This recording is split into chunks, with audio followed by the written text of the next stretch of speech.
है guys, welcome to dynamics. मैं हूं नीलांशु कुमार और आज के पॉलिटी के इस लेक्चर में मैं डिस्कस करूंगा प्रीएम्बल ऑफ कॉन्स्टिट्यूशन, संविधान की प्रस्तावना के बारे में। आज के इस लेक्चर में आपको बहुत कुछ जानने को मिलेगा, जैसे कि भारत के संविधान प्रस्तावना और अमेरिका की प्रस्तावना में क्या डिफरेंस है, भारत की प्रस्तावना का स्वरूप किस तरह का रहा, ऑब्जेक्टिव रिजोल्यूशन से इसका क्या संबंध है, और बी.आर. अम्बेडकर जी ने भारत की प्रस्तावना के बारे में क्या कहा। आज के इस लेक्चर में आपको यूपीएससी की प्रीवियस ईयर क्वेश्चन जो भी प्रीएम्बल से रिलेटेड पूछी गई आज तक, उनका भी डिस्कशन किया जाएगा।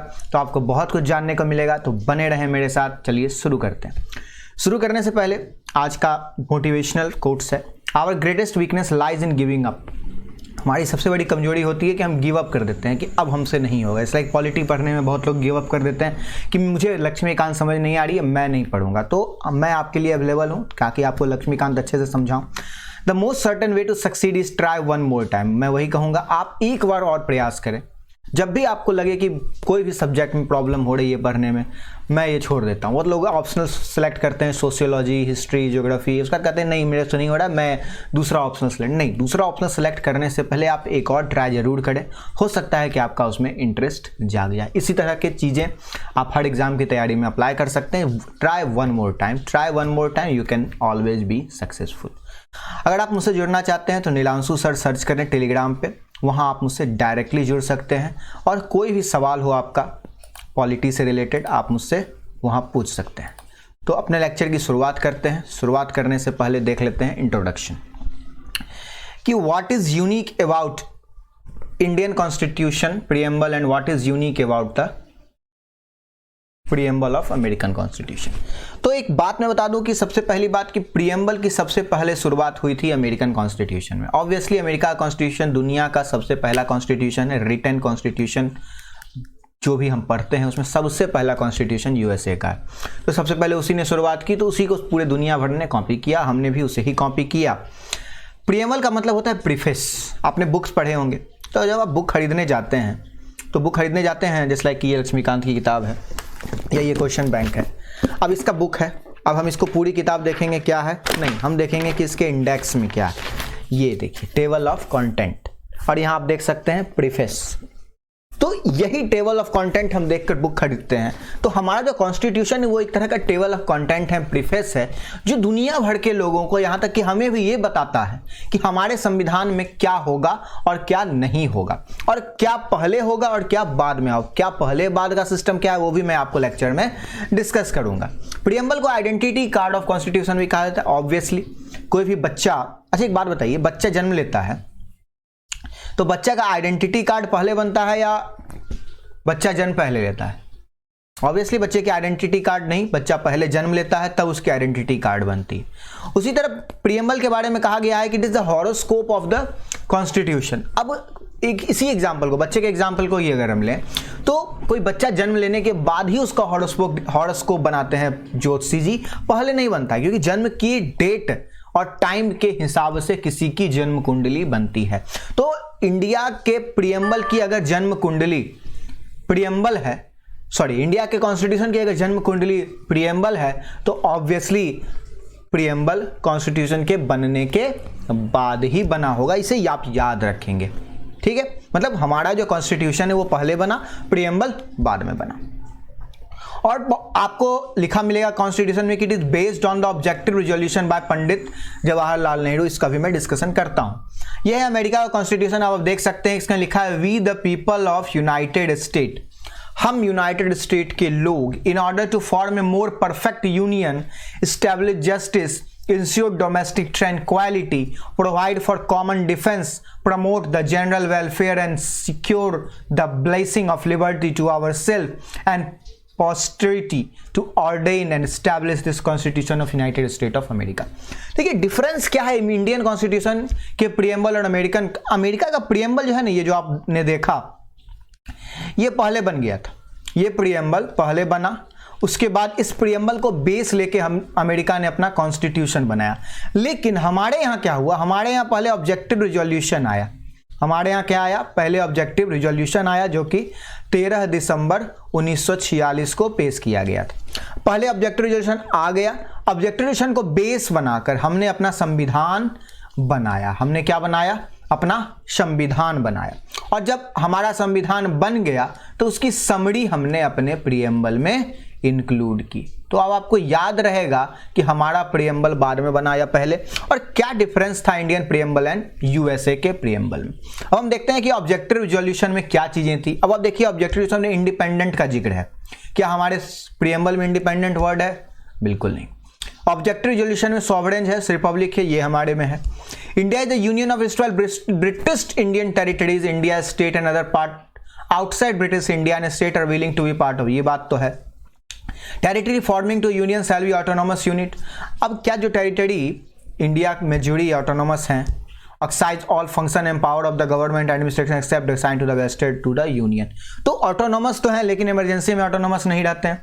उसके बाद all the power and authority of sovereign independent India and its constituent part flow from people. अब आप देखेंगे हमारा कॉन्स्टिट्यूशन का जो स्टार्टिंग है we the people, sorry preamble का स्टार्टिंग है वी दी पीपल। तो क्या इसका मतलब होता है? इसका मतलब ये होता है कि जो भी पावर का सोर्स है वो पीपल है। All the people shall be guaranteed secure economic, social and political justice, equality of status, opportunity before the law, freedom of thought, expression, belief, worship। अब देखो यहाँ वोकेशन हमारे प्रीएम्बल में नहीं है, एसोसिएशन डायरेक्टली प्रीएम्बल में noted नहीं है, और भी चीजें हैं जो प्रीएम्बल में नोटेड नहीं है। तो ऑब्जेक्टिव रिजोल्यूशन ही प्रीएम्बल है ऐसी बात नहीं है। Objective resolution is the base for the constitution but preamble is the summary of the constitution. So keep in mind, मैं बार बार इसीलिए बोल रहा हूं। अब रह गई बात प्रीएम्बल की, तो प्रीएम्बल में आप लोगों को सलाह दूंगा कि बाय हार्ट याद रखें। अब आपको लगेगा ये थोड़ा अजीब काम की क्यों है, रटूं, तो रटना तो पड़ेगा सर, कुछ चीजें आपको पॉलिटी में रटनी पड़ेंगी जिसमें से एक चीज प्रीएम्बल है। और आपको प्रीएम्बल एक एक लाइन, एक एक वर्ड लाइन बाय लाइन याद होना चाहिए, एक एक वर्ड सिंक्रोनाइज वे में होना चाहिए। जिस लाइक लिखा है, we the people of India having solemnly resolved to constitute India into a sovereign secular democratic republic and secure all its citizens justice, social, economic and political, okay, liberty of thought, expression, belief and worship, ये याद कर लीजिएगा, equality of status and opportunity and to promote among them all। फिर fraternity, asserting dignity of individual and unity and integrity of the nation in our constituent assembly on this day, किस day, 26th November 1949 hereby adopt, enact and give to ourselves this constitution। अब मैंने क्यों कहा कि आपको line by, कभी कभी आपको एग्जाम में पूछ सकता है कि सॉवरेन वर्ड पहले है या सोशलिस्ट वर्ड पहले है, या देखिए ये जो कॉन्स्टिट्यूशन का प्रीएम्बल है ये ओरिजिनल है क्योंकि इसी में सॉवरेन और सोशलिस्ट वर्ड नहीं है और यहाँ इंटीग्रिटी भी नहीं है, ठीक है। अब यूपीएससी ने 1997 में क्वेश्चन पूछा था, ये प्रीएम्बल को उसने दे दिया, उसके बाद यहाँ जो डेट था ना इसको ऑमिट कर दिया और डेट का पूछा कि किस डेट को प्रीएम्बल अपने आप को लागू करता है, ये क्या लिखा है। तो इस तरह के क्वेश्चंस आते हैं, that is the reason I am telling you to learn the preamble line by line. Ingredients of the preamble. अब प्रीएम्बल क्या हमें देता है? पहला प्रीएम्बल देता है हमें सोर्स ऑफ अथॉरिटी। हमें प्रीएम्बल क्या देता है? Source of authority. अब कैसे सोर्स ऑफ अथॉरिटी? तो प्रीएम्बल का फर्स्ट लाइन आप देखें, we the people of India, और लास्ट लाइन देखें, hereby adopt, enact and give to our self this constitution. तो कौन किस चीज से पावर ले रहा है प्रीएम्बल? वी द पीपल से। किसे दे रहा है ये कॉन्स्टिट्यूशन बना के? पीपल को। That is the meaning of source of authority of constitution lies in people, okay. अब दूसरी बात आती है नेचर ऑफ स्टेट। अब प्रीएम्बल ही हमें बताता है कि हमारे स्टेट का नेचर क्या है, हमारा स्टेट कैसा है, सॉवरेन है, सोशलिस्ट है, सेकुलर है, डेमोक्रेटिक है, रिपब्लिक है। तो ये सारी चीजें बताती हैं कि हमारे स्टेट का नेचर क्या है। अब ऑब्जेक्टिव क्या है? ऑब्जेक्टिव है जस्टिस। किस तरह की justice? Social, political and economic justice. Liberty, liberty किस तरह का? थॉट की लिबर्टी, एक्सप्रेशन की लिबर्टी, जब बिलीफ की लिबर्टी, फेथ की लिबर्टी और पूजा पाठ करने की, वर्शिप की लिबर्टी। इक्वालिटी किस बात का? Equality of status and opportunity, equality of status and opportunity. And fraternity, dignity of individual and unity and integrity of nation. ये सारी चीजें प्रीएम्बल में है जो बताती हैं कि हमारे कॉन्स्टिट्यूशन का ऑब्जेक्टिव क्या है। और डेट ऑफ एडॉप्टेशन जो कि 26 नवंबर 1949 है, जिस दिन हमारा कॉन्स्टिट्यूशन बनके तैयार हुआ। तो ये चीजें आपको प्रीएम्बल से मिलती है, ठीक। अब हम लाइन बाय लाइन हर चीज को डिस्कस करेंगे, एक एक वर्ड को डिस्कस करेंगे। सबसे पहले हम डिस्कस करेंगे we the people of India को, एंड ये डिस्कस करेंगे adopt, enact and give to our self off to this constitution का मतलब क्या है। अब आप एक बात बताइए, ऑटोक्थोनी कई वर्ड का नाम सुना है? नहीं सुना तो मैं बता दूं, ऑटोक्थोनी का मतलब होता है रूल्ड बाय द सॉइल। अब जब हम वर्ड सॉवरेन यूज करते हैं ना कॉन्स्टिट्यूशन में, संप्रभुता, तो इसका मतलब यह होता है कि हमारा देश किसी एक्सटर्नल फैक्टर से अफेक्ट नहीं होगा। अब किसी एक्सटर्नल फैक्टर से हमारा देश अगर अफेक्ट नहीं होता है, इसका मतलब कि यहाँ के लोग स्वतंत्र हैं जैसा चाहें वैसा करने के लिए, और यहाँ के लोग का मतलब होता है यहाँ के लोग, मतलब दिस सॉइल से जुड़े हुए लोग। That is why autochthony used for, you can say for the sovereignty, मतलब रूल्ड बाय द सॉइल, मतलब हमारा देश जो है वो किसके द्वारा रूल्ड हो रहा है, यहाँ की मिट्टी से रिलेटेड, मतलब हमारे द्वारा। हम क्या है, हमारी मिट्टी से रिलेटेड नहीं है, क्या है, ऑब्वियसली है।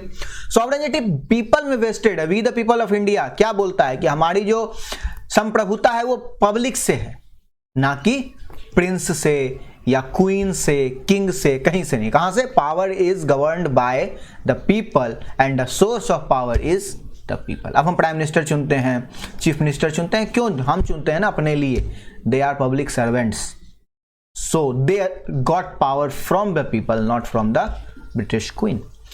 और एक प्रोसीड्यूरल एरर की बात है, जब ब्रिटिश ने हमारे कॉन्स्टिट्यूशन बनाने के लिए कहा, तो और लास्ट में बोला था कि आप कॉन्स्टिट्यूशन बना लेना ना, ये बुक बना लेना, तो हमारे पास भेजना, हम उसे रेक्टिफाई करेंगे, हम उसे बताएंगे कि हाँ सही है या नहीं। लेकिन बी आर अम्बेडकर थे बहुत ही इंटेलिजेंट बंदे, इतने इंटेलिजेंट थे कि हम लोग उनके पैर की धूल के बराबर भी नहीं, इसलिए उनको क्रिटिसाइज करने से पहले ये सोच लो कि कितने महान लोग थे वो।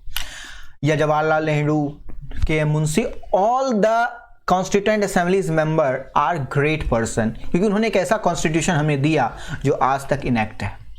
अब प्रोसीडियल एरर की बात जो मैं कर रहा था, उसकी मतलब ये है कि अब हमें भेजना था ब्रिटिश के पास कि आप रेक्टिफाई कीजिए हमारे कॉन्स्टिट्यूशन को। अगर ब्रिटिश रेक्टिफाई करते तो वी द पीपल तो हम लिख नहीं सकते थे, क्योंकि पावर का सोर्स था वो क्या हो जाती, ब्रिटिश प्रिंस या ब्रिटिश क्वीन हो जाती। तो बी आर अम्बेडकर ने कॉन्स्टिट्यूशन को भेजा ही नहीं। अब ब्रिटिश ने फोन किया बी आर अम्बेडकर को कि हेलो भाई, आपने मुझे कॉन्स्टिट्यूशन नहीं भेजा। तो बी आर अम्बेडकर, ओ जा मैं भूल गया। क्या बोला, मैं भूल गया। तो that is called procedural error. Okay. और यूएसए और इंडिया का डिफरेंस मैंने बता दिया कि यूएसए का प्रीएम्बल पहले बना, कॉन्स्टिट्यूशन उसके बाद आया, लेकिन इंडिया का प्रीएम्बल इंडिया के कॉन्स्टिट्यूशन की समरी है। That's it. अब बात आती है सॉवरेन वर्ड की, इसको और डिस्कस करते हैं। अब देखिए, हमारा देश जो था ना 15 अगस्त 1947 से लेकर 26 जनवरी 1950 तक डोमिनियन था। किसका डोमिनियन था, ब्रिटिश का डोमिनियन था। अब आपको एक इंपॉर्टेंट बात बताऊं, ऑस्ट्रेलिया के बारे में आप जानते होंगे, बहुत बड़ा देश है, बहुत पावरफुल है। कनाडा, आज भी जानते हैं इनकी जो हेड ऑफ स्टेट है ना, ब्रिटिश क्वीन है। मैं विश्वास हो गूगल कर लें, इनकी हेड ऑफ स्टेट आज भी ब्रिटिश क्वीन है।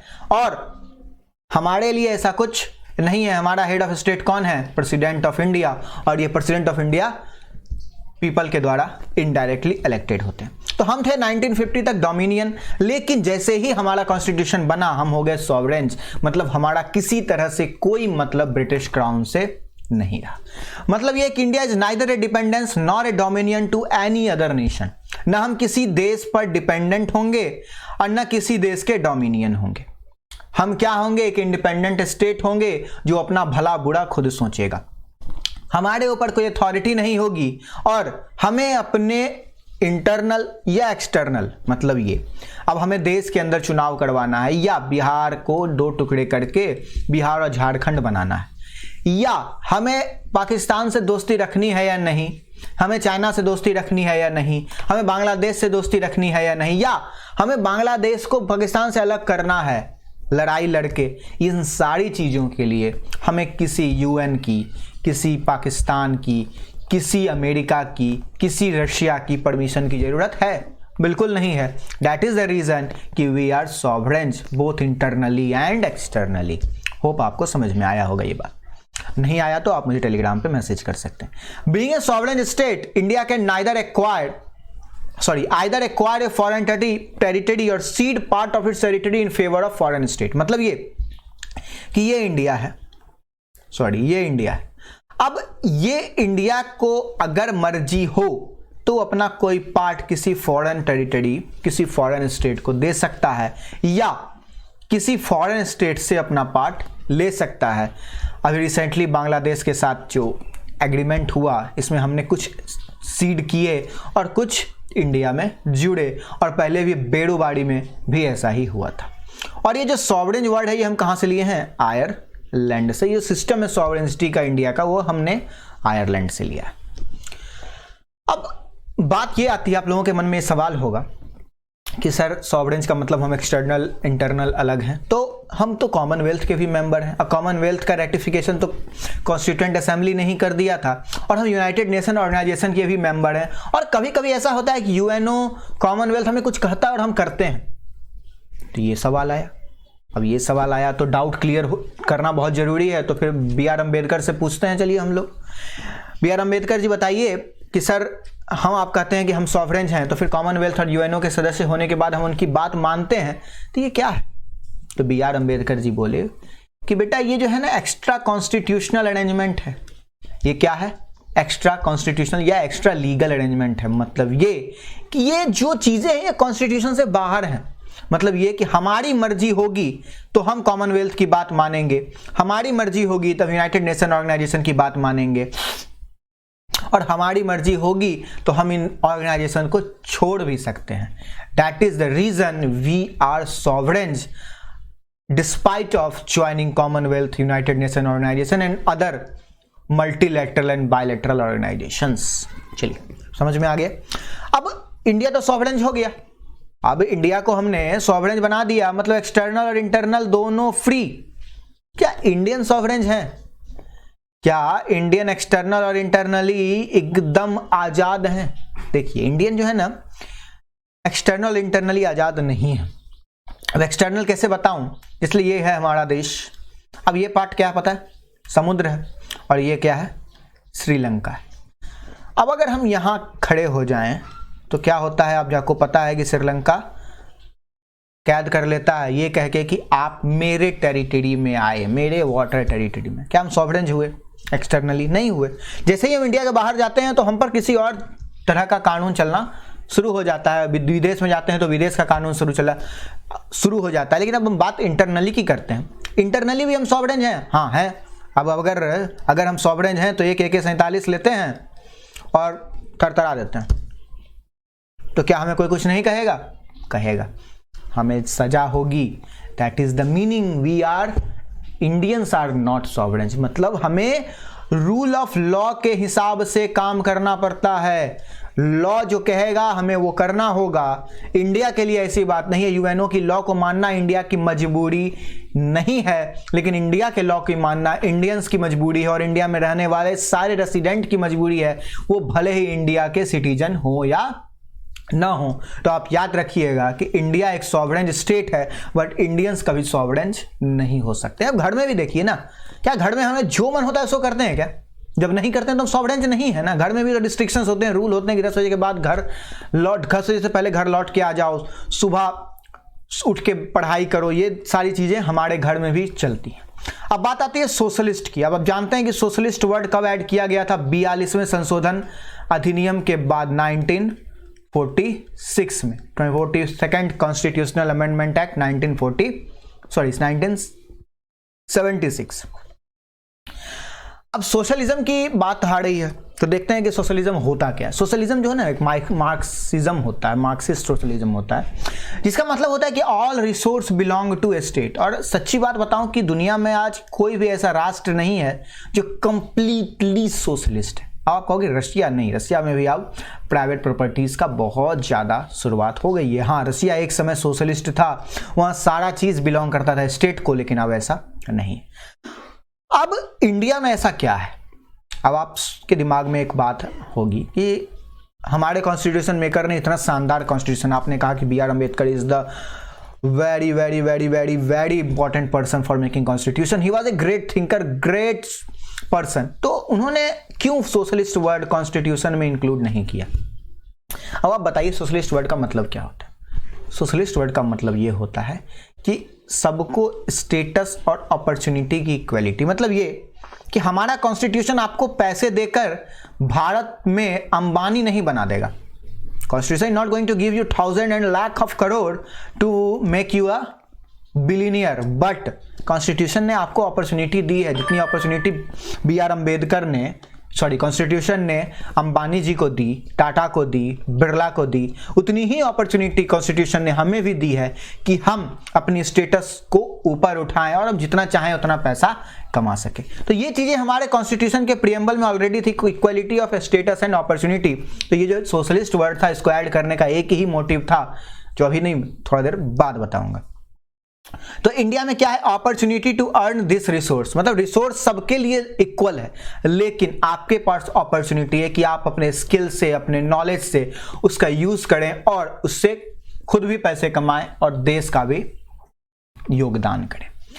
इंडियन सोशलिज्म में डेमोक्रेटिक सोशलिज्म, मतलब मिक्स्ड इकोनॉमी। अब इकोनॉमी भी बहुत टाइप की होती है, ज़्यादा मैं डिटेल में नहीं जाऊंगा, बस इतना बता दूं कि एक इकोनॉमी होती है सोशलिस्ट, जहां सब कुछ स्टेट के पास। एक होता है कैपिटलिस्ट, जहां सब कुछ प्राइवेट के पास। एक होता है मिक्स, मतलब स्टेट का भी पार्ट होता है और प्राइवेट का भी पार्ट होता है। अब आप देख लीजिए कि इंडिया में BSNL भी है और जियो भी है कि नहीं।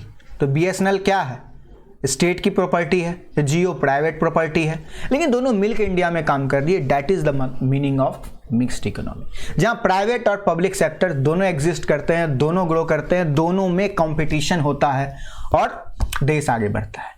और आप जानते हैं कि लिबरलाइजेशन हुआ था, एलपीजी रिफॉर्म्स के बारे में थोड़ी सी बात बता दूं। लिबरलाइजेशन, प्राइवेटाइजेशन एंड ग्लोबलाइजेशन, तो ये सारी चीज़ें होने के बाद हमारा देश प्योर सोशलिस्ट ऐसे भी नहीं रहा, और पहले से भी हमारा देश सोशलिस्ट कभी नहीं था। हाँ, कुछ दिन तक यहाँ पब्लिक प्रॉपर्टीज़ की बहुत ज़्यादा जिक्र थी, सारे बैंक्स पब्लिक थे, सारी इंडस्ट्रीज़ को पब्लिक की गई थी, लेकिन धीरे धीरे फिर हमने प्राइवेट की तरफ बढ़ा। क्यों? क्योंकि सोशलिस्ट पैटर्न को अप्लाई करके देश का भला होने वाला तो था नहीं। अब आगे बढ़ते हैं, बात आती है सेकुलर की। ये वर्ड भी बाद में ऐड किया गया। अब इस वर्ड को ऐड करने की जरूरत थी या नहीं, इसको डिस्कस करते हैं। अब देखिए, जब हमारा कॉन्स्टिट्यूशन बना ना, तो उसमें भी डिस्कशन हुआ था कि हम सेकुलर वर्ड को ऐड करें, लेकिन BR अम्बेडकर ने कहा था ना कि सेकुलर वर्ड ऐड करने की जरूरत है नहीं, क्योंकि सेकुलर वर्ड अगर उस समय कॉन्स्टिट्यूशन में ऐड किया जाता तो लोगों के, विदेश में जो लोग हैं, पूरी दुनिया के दिमाग में आता कि हमने वेस्टर्न सेकुलरिज्म को फॉलो। उस समय एक ही डेफिनेशन चलता था, वेस्टर्न सेकुलरिज्म, जिसमें जो स्टेट है ना, ये स्टेट है और ये धर्म है, ये दोनों एक दूसरे से अलग है। मतलब स्टेट कभी रिलीजन में इंटरफेयर करता ही नहीं था। अब स्टेट रिलीजन में इंटरफेयर नहीं करेगा तो प्रॉब्लम्स तो होंगी। अब देख लीजिए इंडिया में अब सबरीमाला केस के बारे में आप जानते हैं, सुना होगा। सबरीमाला केस में क्या हुआ, स्टेट ने इंटरफेयर किया तो प्रॉब्लम हुई, कोर्ट गए वगैरह। लेकिन अगर हम वेस्टर्न सेकुलरिज्म की बात करें तो वहां ये चीजें नहीं है। तो इंडिया में जो सेकुलरिज्म है वो कैसा है, इंडिया में सेकुलरिज्म है क्या, देखिए प्रीएम्बल में लिखा हुआ है, liberty of faith, belief and worship. अब हमें क्या आज़ादी दे दी गई थी ऑलरेडी हमारे कॉन्स्टिट्यूशन मेकर के द्वारा, प्रीएम्बल के थ्रू, सोचने, किसी चीज़ को मानने की आज़ादी, किसी चीज़ में विश्वास रखने की आज़ादी, कहीं भी। अब हमारा मन है तो मैं इस माउस की भी पूजा कर सकता हूँ, भारत का संविधान हमें रोकेगा नहीं। मेरी मन है तो मैं इस घड़ी की पूजा करूँ, भारत का संविधान मुझे रोके। अब हम लोग देखते हैं लैपटॉप खरीदते हैं, कोई चीज़ हम उसकी पूजा करते हैं, क्या भारत का संविधान कहता है नहीं इलेक्ट्रॉनिक सामान है, आग लग जाएगा, पूजा मत करो? नहीं, ऐसा कोई रिस्ट्रिक्शंस नहीं लगा। हाँ, आपकी भावना है, आपका फेथ है, आप गाड़ी की, ट्रक की, सबकी पूजा करते हैं, विश्वकर्मा पूजा मना, तो इस चीजें से सेकुलरिज्म इफेक्ट नहीं होता। और ये चीजें हमें प्रीएम्बल में ऑलरेडी दे दी गई थी, तो फिर ये सेकुलर वर्ड डालने की जरूरत क्यों पड़ी, इसको हम थोड़ी देर में डिस्कस करेंगे। फिर वाले देख लेते हैं कि इंडिया का सेकुलरिज्म है कैसा। अब इंडियन सेकुलरिज्म में जो सिस्टम है ये है हम, और ये है स्टेट। इंडियन सेकुलरिज्म में स्टेट जो है वो पीपल से रिलीजन से इक्वी डिस्टेंस पे, मेरा थोड़ा सर्कल गड़बड़ हो गया, इक्वी डिस्टेंस में बराबर दूरी बनाए, तब तक दूरी बनाए हुए है जब तक कि, जैसे कि मान लीजिए कि कोई बैठ जाता है धर्म के नाम पर फास्टिंग करने, और फास्टिंग करते करते वो कहता है कि मैं मर जाऊंगा, I will fast until death, धर्म के नाम पर, तो स्टेट कहेगी हैं तुम ऐसा करोगे, दूसरे भी ऐसा करेंगे, मैं तुम्हें ऐसा करने दूंगा तो नहीं, तब स्टेट वहां इंटरफेयर करेगा। मतलब ये कि स्टेट तब तक रीजन में इंटरफेयर नहीं करेगा जब तक किसी प्रकार का हार्म सोसाइटी को नहीं होगा। मतलब ये होता है वॉचफुल एम्बिवैलेंस, मतलब तब तक हम आप में इंटरफेयर नहीं करेंगे जब तक आप लॉ एंड ऑर्डर को कोई दिक्कत ना पहुंचाओ, सोसाइटी को कोई दिक्कत न पहुंचाओ। जैसे ही इसमें कोई प्रॉब्लम्स आएंगी तो स्टेट उसमें इंटरफेयर तो करता ही है। ओके, तो दैट इज इंडियन सेकुलरिज्म।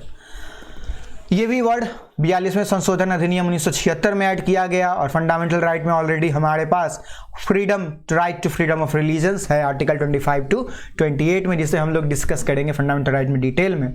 और सेकुलरिज्म का मतलब है all religion in our country irrespective of their strength, मतलब कितने लोग, 5 आदमी भी आपके धर्म को मानते हैं ना, तो उसको उतना ही महत्व देगा भारत सरकार जितना हिंदू धर्म या मुस्लिम धर्म या क्रिश्चियन को भारत सरकार देती है। और सबकी सेम स्टेटस एंड अपॉर्चुनिटी है स्टेट के सामने। क्लियर? अब बात ये मैंने पहले भी बोला कि क्या जरूरत थी इन वर्ड्स को ऐड करने की। अगर हम मिस्टर कश्यप, कौन से कश्यप, मेरे पास एक बुक है आवर पार्लियामेंट, मेरे पास एक बुक है जिसे लिखा गया सुभाष कश्यप, ये बहुत अच्छे जानकार है कॉन्स्टिट्यूशन। उन्होंने कहा था कि ये जो पॉलिटिकल खेल था, सेकुलरिज्म और सोशलिस्ट वर्ड को ऐड करना, क्या था? Political, it's merely A political statement.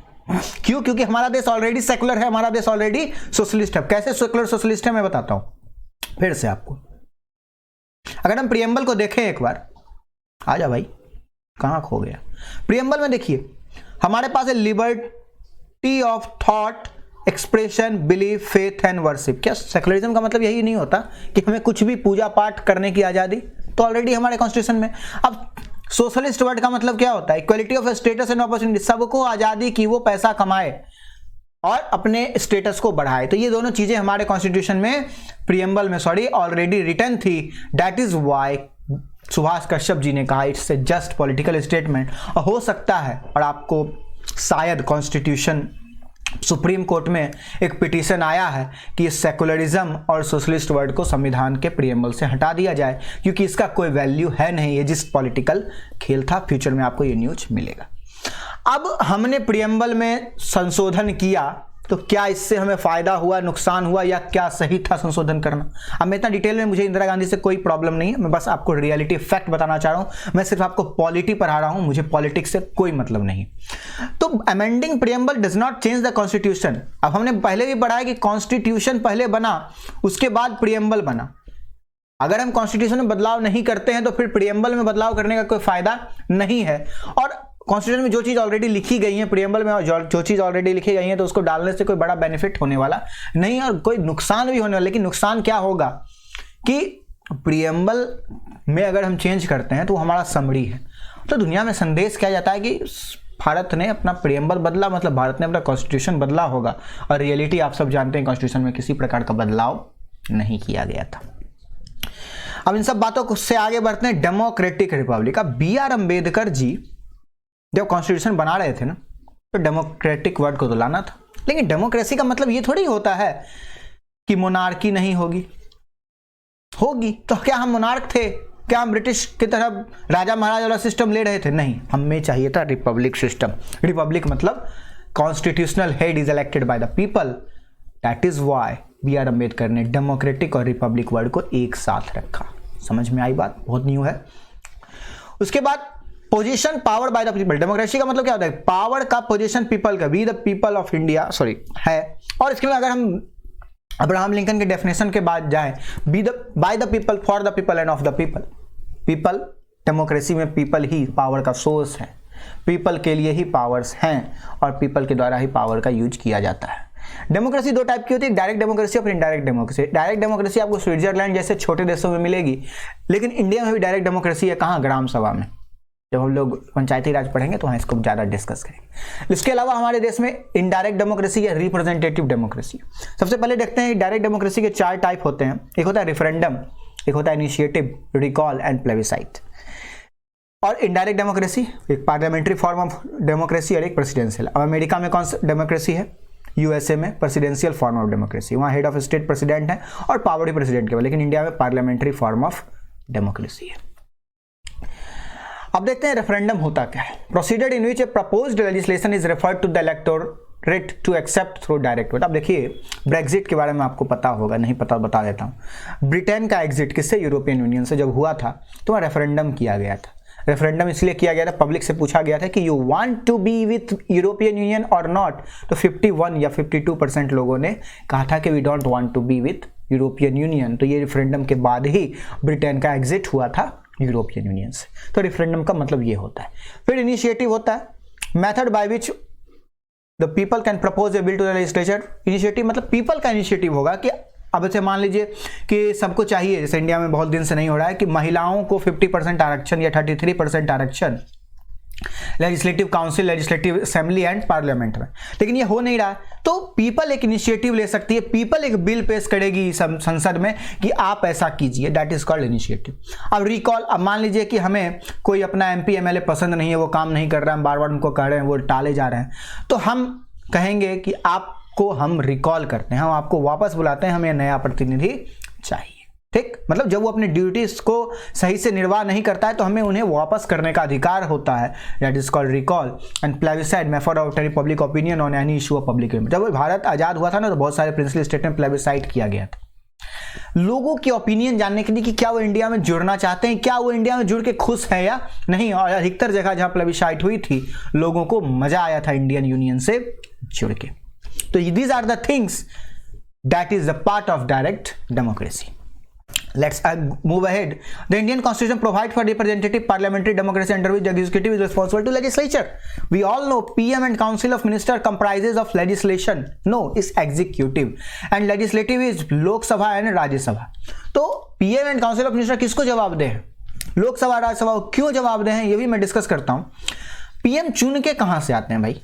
PM पहले MP है ना, तब PM है। पहले कोई भी इंसान मेंबर ऑफ पार्लियामेंट बनता है, तब वो भारत का राष्ट्र प्रधानमंत्री बनता है, या अगर भारत का प्रधानमंत्री वो पहले बन भी जाता है, उसे मेंबर ऑफ पार्लियामेंट 6 मंथ में बनना होता है। तो अगर किसी के आने का रास्ता में मेंबर ऑफ पार्लियामेंट है, तो पहले मेंबर ऑफ पार्लियामेंट है, तब भारत का प्रधानमंत्री है। It means he has to answer to the parliament. That is why in India executive is responsible to the legislature for its all policies and action. Democratic character of India is universal adult franchise. अब हमारा democratic क्या, universal. हमारा देश ना दुनिया का इकलौता ऐसा देश है आजादी के समय कि जिसने आजाद होते ही सारे नागरिकों को यूनिवर्सल एडल्ट फ्रेंचाइज दिया। मतलब 18 से ऊपर आज सारे लोग भारत के नागरिक हैं जो उनको वोट देने का अधिकार है। लड़की लड़का में किसी प्रकार का कोई भेदभाव नहीं है। और आपको जानकर आश्चर्य होगा कि अमेरिका में ये चीज हमारे आजादी के बाद की गई थी। हमारे देश में पीरियोडिक और रेगुलर इलेक्शन होता है, रूल ऑफ लॉ है, सबको कानून के हिसाब से चलना है। जुडिशरी इंडिपेंडेंट है, जुडिशरी इंडिपेंडेंट नहीं होगी तो वो अच्छे से अपना काम नहीं करवाएगी, और किसी भी ग्राउंड पे किसी के साथ डिस्क्रिमिनेशन नहीं है। यही होता है डेमोक्रेसी। उसके अलावा हमारे देश में सिर्फ पॉलिटिकल नहीं, सोशल और इकोनॉमिक डेमोक्रेसी भी है। मतलब सबको पैसा कमाने का अधिकार है, सबको आगे बढ़ने का अधिकार है। डॉक्टर अंबेडकर ने कहा था political democracy can not last unless lies the base of social. मतलब अगर हम सोसाइटी को ही डेवलप नहीं करें। अब देखिए यूनिवर्सल एडल्ट फ्रेंचाइज आया तो आपके मन में ये सवाल होगा कि हमने यूनिवर्सल एडल्ट फ्रेंचाइज तो दे दिया, लेकिन उस समय अधिकतर लोग अनपढ़ थे, और आज भी हमें कॉन्स्टिट्यूशन जो लक्ष्मीकांत की किताब उसको पढ़ने के लिए वीडियोस देखने पड़ते हैं, उनको एनालिसिस करना पड़ता है। तो बी.आर. अम्बेडकर से जब ये पूछा गया कि सर यूनिवर्सल एडल्ट फ्रेंचाइज तो दे दिया, लेकिन क्या सब लोग अपने दिमाग का सही यूज करके वोट करेंगे? तो बी.आर. अम्बेडकर ने कहा था कि मैंने आपको पावर दे दी है, अब उस पावर को सही तरीके से यूज हो इसकी जिम्मेवारी स्टेट और पब्लिक दोनों के पास है। मतलब वोट देना आपका अधिकार है, लेकिन आपका कर्तव्य भी है कि आप सही जगह वोट दें और वोट जरूर दें। ये सारी चीजें कॉन्स्टिट्यूशन मेकर ने हमारे ऊपर छोड़ी थी, लेकिन हम उसको बहुत बहुत धीरे ग्रोथ कर रहे हैं। बट चलिए ठीक है, आज इस क्लास में आप लोग पढ़ लें कि जब भी वोटिंग का टाइम हो वोट जरूर दें, चाहे जहां हो कोशिश करें कि वोट जरूर दें। कोई बहाना ना मारे कि पैसे नहीं हैं, जाना पड़ेगा गांव वगैरह वगैरह, ऐसा कुछ नहीं। Social democracy a way of life which recognize liberty, equality and fraternity. Social democracy का मतलब ऐसा लाइफ का तरीका जिसमें लिबर्टी हो, आज़ादी हो, इक्वालिटी हो, फ्रेटर्निटी हो। तो ये सारी चीज़ें अगर होंगी तो ही डेमोक्रेसी सफल होगा। इनके एब्सेंस में सिर्फ वोट देने के पावर दे के कानून संविधान में ये पावर होगा, इक्वालिटी होगा, लिबर्टी होगा, लिख देने से काम नहीं होता है। उसको अपनाना भी पड़ेगा, उनको लोगों तक पहुंचाना भी पड़ेगा, तभी डेमोक्रेसी सफल होगा।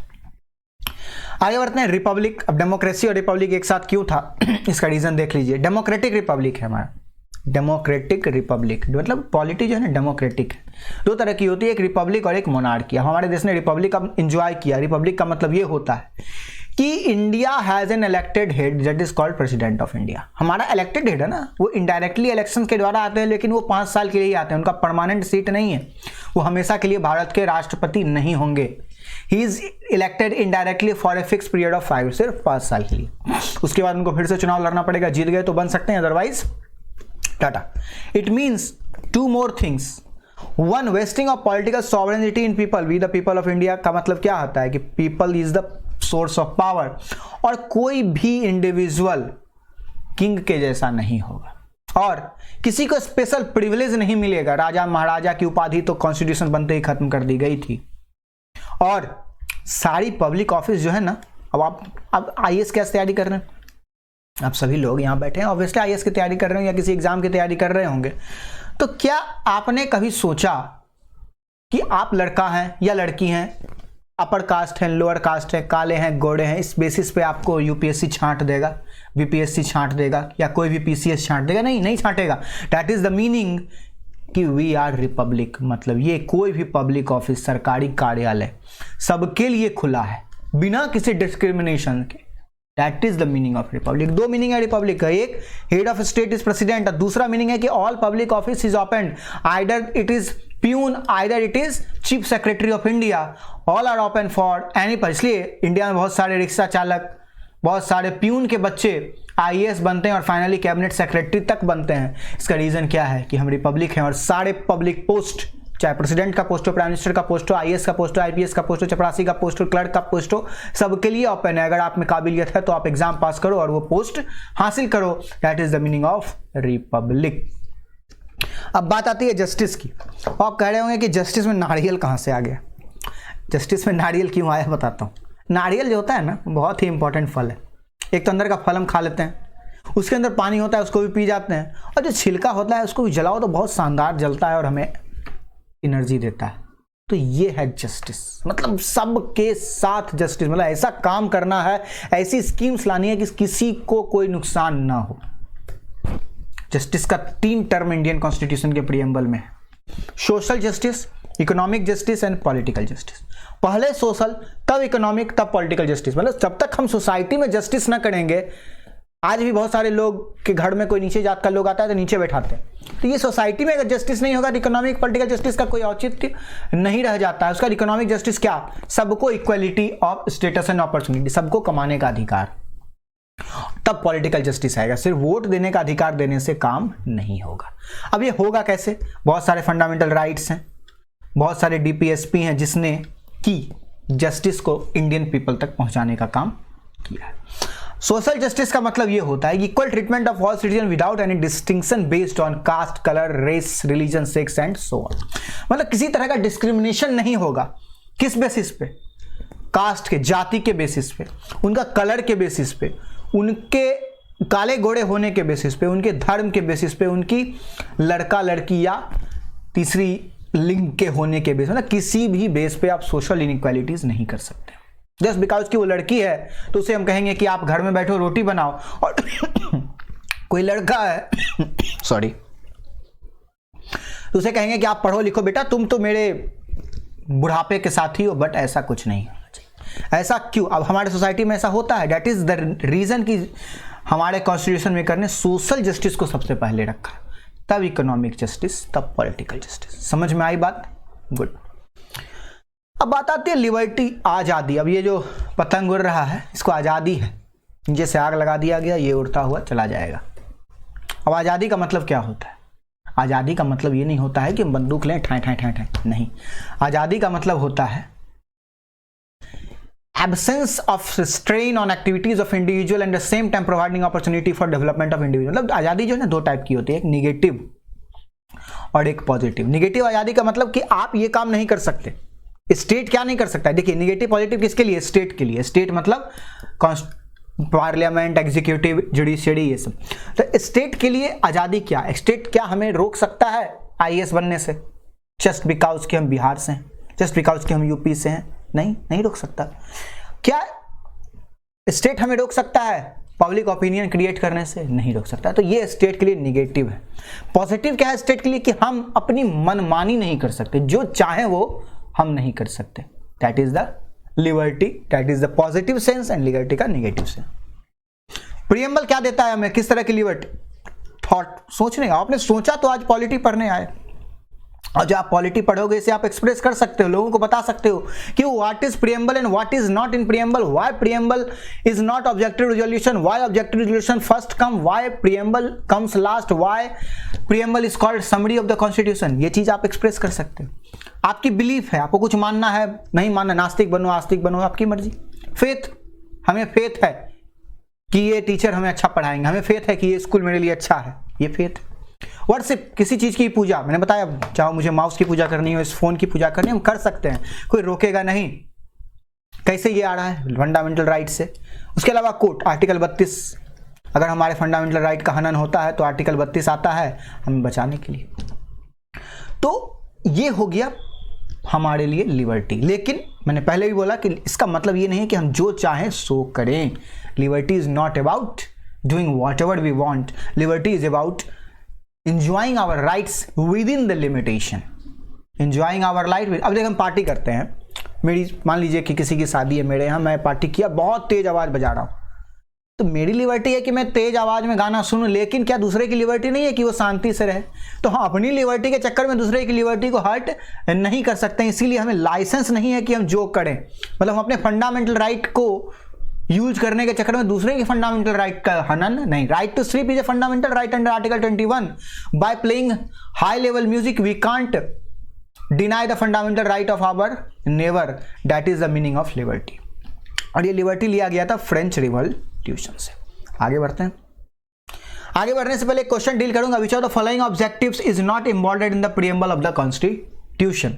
ये 2017 में पूछा गया था यूपीएससी के द्वारा कि इनमें से कौन प्रीएम्बल में नहीं है। लिबर्टी ऑफ थॉट है, लिबर्टी ऑफ एक्सप्रेशन है, लिबर्टी ऑफ बिलीफ है, क्या है? इकोनॉमिक लिबर्टी नहीं है। अब इकोनॉमिक है कहाँ? जस्टिस में।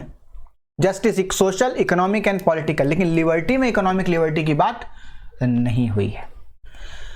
अब बात आती है इक्वालिटी की, बराबरी। अब हमने पहले भी देखा equality of status and opportunity है। अब क्या है इसका मतलब? होता है absence of special privilege to any section of society and the provision of adequate opportunity all individual without any discrimination. मतलब सबको, अब अगर हम पढ़ाई करते हैं तो हम आईएएस बन सकते हैं ना भाई। क्या भारत सरकार हमको रोकेगी लक्ष्मीकांत खरीदने से? क्या भारत सरकार हमें रोकेगी इस वीडियो को देखने से? नहीं रोकेगी ना। तो क्या किसी को स्पेशल प्रिविलेज मिल रहा है क्या? अब ये वीडियो मैं आपके लिए बना रहा हूं, या मान लीजिए कहीं आप पेड कोर्स खरीदते हैं तो क्या आपका वो स्पेशल नहीं? आप पैसा दो, आप खरीदो, डेट्स इट। अगर आपके पास पैसा नहीं है तो भारत सरकार भी बहुत सारी चीजें ऐसा करती है ताकि आप अपने आप को बढ़ा सकें, पढ़ सकें, आगे बढ़ सकें। Preamble provide for equality of status and opportunity, और ये आर्टिकल 14 से 18 के बीच में इक्वालिटी की चर्चा है फंडामेंटल राइट में। No person is to be declared ineligible for exclusion. अब देखिए सबसे इंपॉर्टेंट बात है, इक्वालिटी तब कहाँ आती है? इक्वालिटी आती है सबसे इंपॉर्टेंट इलेक्टोरल रोल में।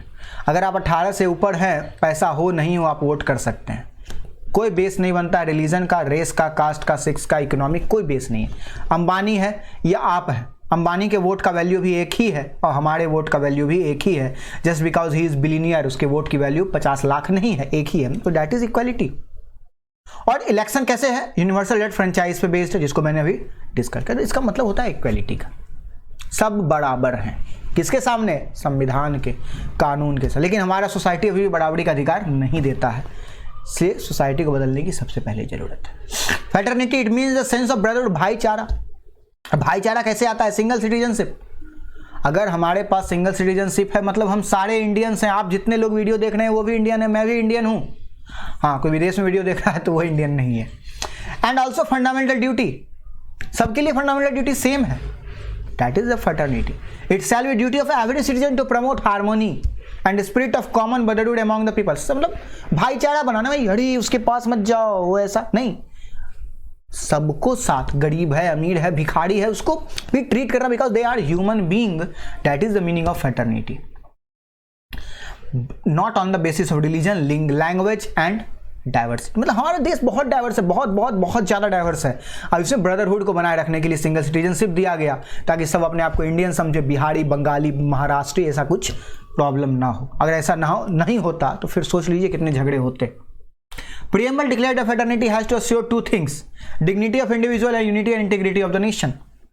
खुद की मतलब किसी एक मेरी डिग्निटी को भी रक्षा करना है और देश की एकता और अखंडता की भी रक्षा करनी है। मतलब मैं नीलांशु कुमार हूं तो मैं हूं नीलांशु कुमार, कोई बदल नहीं सकता, लेकिन हमारा देश भी तो है। देश पहले आता है कि मैं? देश पहले आता है। तो फ्रेटर्निटी में दोनों चीजों का जिक्र है और इंटेग्रिटी वर्ड बाद में 3 वर्ड ऐड किया गया था, सोशलिस्ट, सेकुलर एंड इंटेग्रिटी, याद रखिएगा, पूछा है हर एग्जाम में। आगे बढ़ने से पहले, to uphold and protect the sovereignty, unity and integrity of India is a provision made in. To uphold sovereignty, unity, integrity of, कहाँ है? प्रीएम्बल में, डीपीएसपी में, फंडामेंटल राइट में, फंडामेंटल ड्यूटी में। ये फंडामेंटल राइट में नहीं, प्रीएम्बल में। ये भी 2015 में यूपीएससी में पूछे कि कितना आसान क्वेश्चन है। अगर हम सही से ध्यान से वीडियो देखें और एक बार लक्ष्मीकांत को पढ़ें तो हमें कोई दिक्कत नहीं होगी इस टाइप के क्वेश्चंस को सॉल्व करने में। और देखते हैं, which of the following term does not find A mention in the preamble of the constitution. देखिए ये भी पिछले साल पूछा गया क्वेश्चन है। Democratic Republic, unity integrity of nation, welfare state. क्या डेमोक्रेसी वर्ड है? हाँ, मैंने बताया कि डेमोक्रेसी और रिपब्लिक तो एक साथ है ही। Unity and integrity of nation हमने अभी देखा है। वेलफेयर स्टेट का जिक्र है क्या? नहीं, वेलफेयर स्टेट का जिक्र डीपीएसपी में है, तो इसका सही जवाब होगा वेलफेयर स्टेट। अब बात आई कि प्रीएम्बल भारत के संविधान का पार्ट है या नहीं। बहुत बड़ा बात। तो इससे रिलेटेड एक केस था, उसको मैं डिस्कस करता हूं, बेड़ूवाड़ी केस, जो कि 1960 का था। अब ये किसी ने केस नहीं किया था क्या, मैं बताता हूं। रेडक्लिफ कमीशन था, उसने भारत के बॉर्डर्स को इस तरह से ऐसे ऐसे ऐसे ऐसे ऐसे ऐसे ऐसे ऐसे कर दिया, फिर ऐसे ऐसे ऐसे ऐसे कर दिया। ये गलत मैप, ठीक। अब भारत का बॉर्डर को इस तरह से अगर आप बना दोगे, सुबह उठे उंघाए बना दिए, चले गए। उसकी वाइफ का तबीयत खराब हो गया था और रेडक्लिफ का पेट खराब था, जल्दीबाजी में लाइट खींच के निकल गया, जिसके कारण हमारे देश में प्रॉब्लम शुरू हुई। 1952 में पाकिस्तान ने कहा कि मुझे बेड़ूबाड़ी चाहिए ये, तो नेहरू जी बोले हाँ ठीक है ले लो, क्या दिक्कत है। 1958 में नेहरू नून एग्रीमेंट हुआ और हमने अपनी टेरिटरी पाकिस्तान को, उस समय जो अभी जो बांग्लादेश है उस समय पाकिस्तान था, ये था पूर्वी पाकिस्तान, ये था पश्चिमी पाकिस्तान, दे दिया। उसके बाद प्रेसिडेंट ने सुप्रीम कोर्ट से पूछा, आर्टिकल 143 में प्रेसिडेंट को सुप्रीम कोर्ट से कुछ भी सलाह लेने का अधिकार है कि क्या जो नेहरू नून एग्रीमेंट हुआ ये सही है। प्रीएम्बल इसका सोर्स बना था, तो सुप्रीम कोर्ट ने कहा नहीं, preamble is not a part of constitution and not to take power from preamble. मतलब प्रीएम्बल कॉन्स्टिट्यूशन का पार्ट भी नहीं है और हम प्रीएम्बल में लिखी गई चीजों को लेकर कुछ काम। अब कहेगा प्रीएम्बल से ली गई चीज से कैसे हुआ ये, तो हमारे देश में लिखा ना सॉवरेंज। सॉवरेंज का मतलब क्या होता है कि we can cede and we can acquire any foreign property and we can cede our property. तो उसका सहारा लेकर हमने अपनी प्रॉपर्टी तो दे दी बेड़ूबाड़ी वाली, लेकिन सुप्रीम कोर्ट ने कहा कि आप ऐसा नहीं कर सकते, मतलब you can't take power from the preamble and preamble is not a part of constitution. जिसके लिए फिर 9th कॉन्स्टिट्यूशनल अमेंडमेंट एक्ट हुआ, जिसका हेडिंग था settled certain boundary dispute between government of India and Pakistan and retention of the relation to the border of Punjab, west Bengal and UT of Tripura. उसमें Tripura union territory था और ये अमेंडमेंट किया गया फर्स्ट शेड्यूल में। आप सभी जानते हैं कि फर्स्ट शेड्यूल में भारत के स्टेट्स का जिक्र है। तो ये चीज हो गई, बेड़ूबाड़ी केस हो गया। उसके बाद क्या हुआ, फिर 1973 में केशव नंद भारती केस हुआ। ये केशव नंद भारती केस था केरल गवर्नमेंट के खिलाफ, जिसमें सुप्रीम कोर्ट ने कहा नहीं, मैंने जो पिछला स्टेटमेंट दिया था ना वो गलत था कि कॉन्स्टिट्यूशन का पार्ट प्रीएम्बल नहीं। कॉन्स्टिट्यूशन का पार्ट है प्रीएम्बल, कॉन्स्टिट्यूशन का पार्ट है प्रीएम्बल। क्यों? क्योंकि अब आप देखें, मैंने पहले भी बताया कि इंडिया का प्रीएम्बल कॉन्स्टिट्यूशन बनने के बाद बना, पहले नहीं। तो जो चीज बाद में बना तो ऑब्वियसली किसी कॉन्स्टिट्यूशन का समरी है, तो अगर कॉन्स्टिट्यूशन की समरी है तो ऑब्वियसली वो पार्ट बनता है। और अगर आप कॉन्स्टिट्यूएंट असेंबली डिस्कशन को देखें, जिसके वॉल्यूम 10 पेज नंबर 426 में, तो preamble do stand part of constitution. जब केशव नंद भारती केस हुआ तो ये चीजें भी सुप्रीम कोर्ट के सामने आई और सुप्रीम कोर्ट ने कहा कि नहीं, प्रीएम्बल का पार्ट कॉन्स्टिट्यूशन है। उसका LIC केस में भी सुप्रीम कोर्ट ने ऐसा ही कहा, लेकिन फाइनल कंक्लूजन क्या निकला कि preamble is neither a source of power to legislature nor prohibition and justiciable. मतलब हम जाके सुप्रीम कोर्ट में कह नहीं सकते हैं कि प्रीएम्बल में ये चीज लिखी है और कोर्ट नहीं कर रही है, नहीं, हम ऐसा नहीं कर सकते। और ये अमेंड हो सकता है, लेकिन ध्यान रखना है कि बेसिक फीचर में किसी तरह का फेरबदल ना हो। अब प्रीएम्बल बन गया, सब कुछ हो गया। मैंने बोला था कि मैं बताऊंगा BR अम्बेडकर ने क्या, BR अम्बेडकर ने प्रीएम्बल के बारे में कहा था कि प्रीएम्बल ना फिलॉसफी और आइडिया है कॉन्स्टिट्यूशन का, मतलब इससे पता चला कि हमारे कॉन्स्टिट्यूशन मेकर के दिमाग में चल क्या रहा था। ठीक, it also does not provide any legal, ये कोई लिमिटेशन नहीं देता है ना स्टेट को कि आपको ये करना ही नहीं, दिस इज नॉट लिमिटेशन। और ये ना पावर का सोर्स है और ना लिमिटेशन है, ये कोई पावर नहीं देता है और ना कोई ड्यूटी बताता है। और कॉन्स्टिट्यूशन जब हम पढ़ते हैं ना, अब मान लीजिए कॉन्स्टिट्यूशन पढ़ने में कोई डाउट होता है तो प्रीएम्बल को देखना होगा, उसमें देख के पता करेंगे कि हाँ ओ इसका इंटरप्रिटेशन कुछ ऐसा होना चाहिए। सुप्रीम कोर्ट भी बार बार इसका यूज करती है, इसीलिए मैंने कहा कि प्रीएम्बल को याद रखो, we the people of India having solvent resolve, इस तरह से आपको याद होना चाहिए। ये ना इन्फोर्सेबल है ना जस्टिसेबल है, ना किसी आर्टिकल 32 हो 226 हो इसको लेके हम सुप्रीम कोर्ट में प्रीएम्बल को लेकर नहीं जा सकते। तो क्वेश्चन देखते हैं, the mind of constitutional maker reflect which of the following, क्या रिफ्लेक्ट करता था? प्रीएम्बल रिफ्लेक्ट करता। अभी हमने देखा कि बी आर अम्बेडकर ने क्या कहा था, reflect the mind of philosophy of the constitution. Finally क्या हमने पढ़ा कि ये रिफ्लेक्शन है कॉन्स्टिट्यूशन का, एम एंड ऑब्जेक्टिव रिजोल्यूशन से इसे कुछ हद तक लिया गया था, ये कॉन्स्टिट्यूशन के लास्ट में बना था। बेडूबाड़ी केस में इसे कहा गया था कि प्रीएम्बल कॉन्स्टिट्यूशन का पार्ट नहीं है, बाद में केशवानंद भारती केस 1973 में कहा गया कि नहीं ये कॉन्स्टिट्यूशन का पार्ट है। That's it of this class. Hope कि आपको वीडियो पसंद आया, कैसा लगा मुझे कमेंट में बताएं, लाइक करें, कमेंट भी करें और शेयर ज़्यादा से ज़्यादा करें ताकि लोगों को प्रीएम्बल से जुड़ी सारी बाधाएं दूर हों। और बेल आइकन जरूर दबाएं, क्योंकि आप बेल आइकन नहीं दबाएंगे तो आपको मेरे वीडियो की नोटिफिकेशंस नहीं मिलेंगी, और वीडियो की नोटिफिकेशन नहीं मिलेगी तो आपका वीडियो छूट जाएगा। चलिए, थैंक यू फॉर वॉचिंग।